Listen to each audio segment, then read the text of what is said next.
ब्रह्मज्ञान घेऊनही माझी कर्म अजूनही सुंदर झाली नसतील तर समजायचं मला अजून ब्रह्मज्ञान कळालेलंच नाही. असेला सांगायचं एवढंच की शहंशाजी म्हणतायत की सर्व व्यापुनी आहे ईश्वर राणी म्हणे तू का जाशी.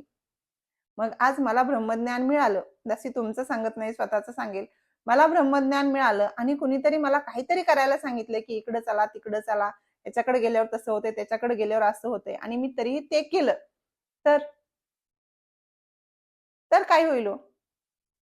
अहो अज्ञानामध्ये केलेल्या गोष्टी तरी समजा ठीक आहेत, बरोबर आहेत म्हणत नाही दासी, पण अज्ञानात केलेल्या गोष्टी ठीक आहे, त्यांना माहित नव्हतं, ज्ञान नाही, देव काय कळालाच नव्हता म्हणून करतायत, ठीक आहे. पण ज्ञान मिळूनही जर आपल्यासारखे महात्मे जर अशा चुकीच्या गोष्टी अजूनही करत असतील तर याला काय म्हणायचं? याला ज्ञानी म्हणू शकतो का आपण? नाही म्हणू शकत. दासी म्हणेल ब्रह्मज्ञान वारंवार घेऊन समजून